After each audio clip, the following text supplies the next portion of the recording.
जालौन में महिला के साथ हैवानियत का मामला सामने आया है। आरोप है कि बीती 1 सितंबर को पुलिस ने थाने में जिस युवक के साथ महिला की शादी कराई थी, उस युवक ने महिला को प्रताड़ित करते हुए अपने दोस्तों से महिला का जबरन सामूहिक दुष्कर्म करा दिया। पीड़िता जब मामले की शिकायत लेकर थाने पहुंची तो पुलिस ने कोई सुनवाई नहीं की। इतना ही नहीं, महकमे के उच्च अधिकारी भी मामले में कोई सुनवाई नहीं कर रहे हैं। पीड़िता ने शुक्रवार को जिलाधिकारी कार्यालय पहुंचकर मामले की शिकायत की है। साथ ही युवक के विरुद्ध कार्रवाई न होने महिला ने कलेक्ट्रेट परिसर में बैठकर भूख हड़ताल की चेतावनी भी दी है। जिलाधिकारी कार्यालय पहुंची महिला ने बताया कि बीती को कोच कोतवाली पुलिस ने कोतवाली परिसर में उसकी शादी कराई थी, जिसके कुछ दिन बाद उसका पति अपने साथियों को लेकर घर आया, जहां उसने अपने दोस्तों के साथ महिला को सोने के लिए विवश किया। विरोध करने पर महिला को जमकर मारा पीटा और सिगरेट से उसे जला भी दिया। इसके कुछ दिन बाद वह दोबारा अपने साथियों को लेकर घर आया, जिन्होंने उसके साथ जबरन दुष्कर्म किया। मामले की शिकायत लेकर जब वह कोतवाली पहुंची तो पुलिस ने उसकी एक न सुनी। इतना ही नहीं, मामले की शिकायत पीड़िता ने एसपी समेत तमाम उच्च अधिकारियों से की, लेकिन अब तक कोई कार्यवाही नहीं हुई। शुक्रवार को महिला जिलाधिकारी कार्यालय पहुंची, जहां पर जिलाधिकारी को शिकायती पत्र सौंपकर न्याय की गुहार लगाई है। महिला ने कहा कि अगर मामले में कार्यवाही न की गई तो वह कलेक्ट्रेट में भूख हड़ताल पर बैठेगी।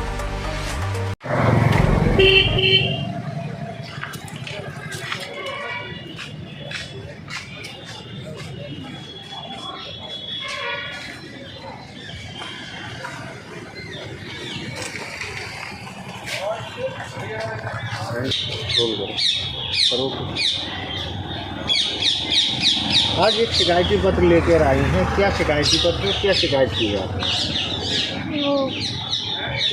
कोच कोतवाली का मामला है। कोच कोतवाली में 1 सितंबर को हमारी शादी करा दी गई थी, क्योंकि वो हमने जिसके खिलाफ वो एप्लीकेशन दिया था तो उन लोगों ने फिर हम लोगों की शादी करा दी गई थी। उसके बाद हमारे पास कोई लिखित प्रारूप नहीं है कि ये हमारी शादी हुई है, ना कोर्ट मैरिज की है, ना कुछ किया गया है। कितनी तारीख को शादी हुई थी? 1 सितंबर को।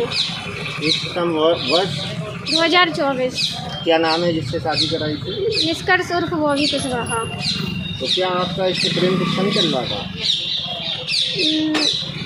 पहले तो नहीं चल रहा था, क्योंकि हमारे जब मम्मी पापा एक्सपायर हो गए थे उसके बाद ये लोग इनकी मम्मी ये लोग हमारे घर आने जाने लगी। उसके बाद मतलब ज़्यादा वो हो गया प्रेम भाव टाइप का, मतलब हमदर्दी दिखाने लगे, तो हम लोग भी उन्हें अपना समझने लगे।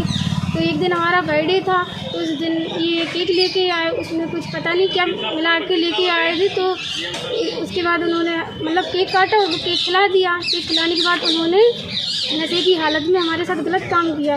गलत काम करने के बाद फिर वो लोग चले गए। फिर उसके बाद एक बार फिर आए, उन्होंने हमें अकेला पाकर फिर हमारे साथ गलत काम किया। तो उस दिन हम बहुत रोए। फिर हमने उनकी मम्मी से शिकायत की, तो उनकी मम्मी कहने लगी कि दादा दादी की इज्जत रखो और अभी किसी से कुछ मत कहना, दादा दादी से। तो उसके बाद फिर हम मतलब जब तुम बालिग हो जाओगे 20 साल की तो हम तुम्हारी शादी करवा देंगे। तो हमने कहा ठीक है। तो हम मतलब इस तरीके से हम निश्चिंत हो गए थे कि अब तो हमारी शादी ही आंटी करवा देंगी। फिर उसके बाद वो हमने कोच कोतवाली में शिकायत की, तो 1 तारीख को हमारी शादी करा दी गई थी। फिर उसके बाद 19 तारीख को बॉबी कुछ अपने दोस्तों को लेकर आए, कहने लगी कि इनका मन भर दो।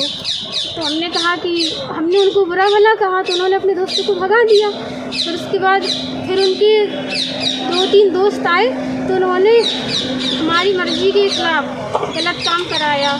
गलत काम कराने के बाद उन्होंने फिर हमें बहुत मारा पीटा बंद कमरे के अंदर, जब उन्होंने अपने दोस्तों को भगा दिया। तो इसके बाद बहुत मारा पीटा, तो हम डर गए। तो हम इस वजह से उनकी हर बात मानने के लिए तैयार हो गए। जब हमने उन्हें विश्वास दिलाया कि हम ठीक है तुम्हारी बात पे ही चलेंगे, तब जाके हमने कोच कोतवाली में शिकायत की। फिर भी कोई कार्रवाई नहीं हुई। 1 तारीख को हमने ऑनलाइन पोर्टल किया था, उस पर भी कोई कार्रवाई नहीं हुई है। उन्होंने आख्या लगा के पहुँचा दी, वो भी हमारे खिलाफ। एसपी के यहाँ भी दी, सब जगह शिकायत करने के बाद हमें कोई वो हल नहीं मिला इसका। आज कहाँ शिकायत की है? आज हमने इधर डीएम साहब के ऑफिस में शिकायत की है। क्या चाहती हैं? हम ये चाहती हैं कि जो हमारे साथ हुआ है हमें उसका न्याय चाहिए। बस अगर हमें न्याय नहीं मिलेगा तो हम इधर ही बैठ के धरना प्रदर्शन करेंगे, भूखे प्यासे रह के। बस हमें न्याय चाहिए। एक महिला ने अपने पति व पति के दोस्तों ने मिलकर उसके साथ गलत कृत्य करने का आरोप लगाया है। प्रकरण संज्ञान में आते ही पीड़िता के प्रार्थना पत्र पर सुसंगत धाराओं में अभियोग पंजीकृत कर साक्ष्यों के आधार पर अग्रेतर विधिक कार्रवाई की जा रही है।